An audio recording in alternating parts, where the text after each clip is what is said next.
सवेरे की रोशनी की तरह रात का अंधेरा भी आता है।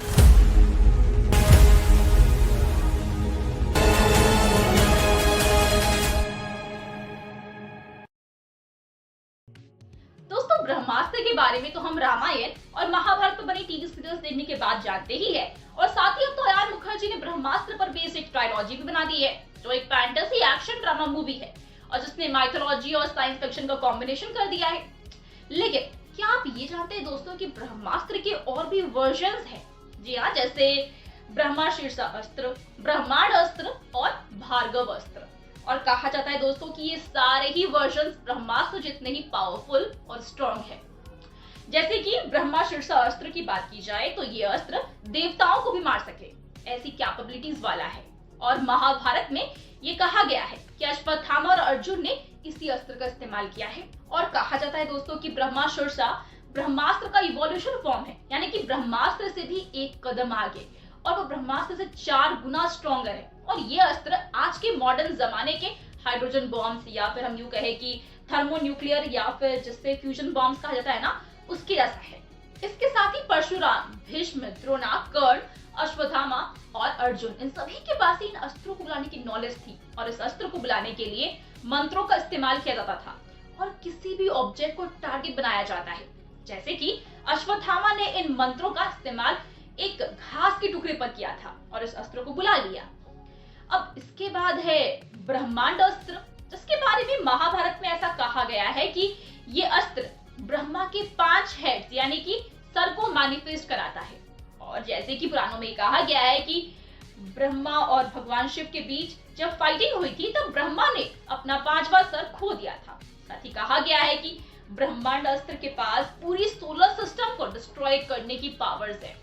और हिंदू कॉस्मोलॉजी में यह कहा गया है कि ये एक अकेला अस्त्र पूरे ब्रह्मांड को डिस्ट्रॉय कर सकता है। साथ ही इस अस्त्र को बुलाने की नॉलेज परशुराम, भीष्म, द्रोणा और कर्ण के पास ही थी, यानी कि भगवान श्री परशुराम के शिष्यों के पास। लेकिन जैसा कि हम सभी जानते हैं कि कर्ण ने झूठ बोलकर परशुराम से शिक्षा ली थी, और ये बात जानने के बाद परशुराम ने कर्ण को ये श्राप दिया कि जरूरत पड़ने पर वो अपनी सारी शिक्षा भूल जाएगा। और इसलिए तो युद्ध के टाइम पर जब वो ब्रह्मांड अस्त्र को बुलाना चाहते थे तब वो बुला नहीं पाए थे। और उसके बाद है भार्गव अस्त्र, और इस अस्त्र को भगवान परशुराम ने कर्ण को उनकी काफी मिन्नतों के बाद दिया था। और भार्गव अस्त्र ब्रह्मास्त्र जैसा ही है, और जिस तरह की इफेक्ट ब्रह्मास्त्र और ब्रह्मा शीर्षा अस्त्र को बुलाने पर होती है, वैसे ही भार्गव अस्त्र को बुलाने पर भी होती है।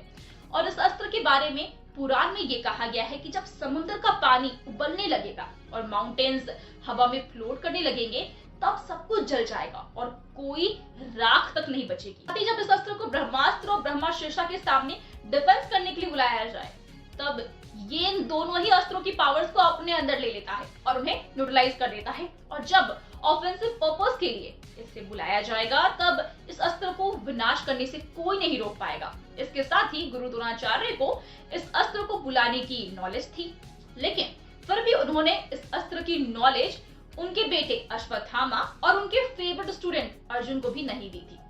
लेकिन वो महाभारत के युद्ध में पांडवों के खिलाफ इस अस्त्र को लाना चाहते थे, लेकिन देवों और उनके पूर्वजों के मना करने पर उन्होंने इस अस्त्र को नहीं बुलाया था, क्योंकि अगर वो इसे बुलाते तो सर्वनाश हो जाता। तो यह है दोस्तों ब्रह्मास्त्र के इवोल्यूशनरी या फिर अपग्रेडेड वर्जन, जिनके बारे में होपफुली हमें ब्रह्मास्त्र मूवी में आने वाले पार्ट्स में दिखाया जाएगा। तो आपका इस पर क्या कहना है, हमें कमेंट्स में जरूर बताएं। साथ ही वीडियो अच्छी लगी हो तो वीडियो को लाइक और शेयर करें।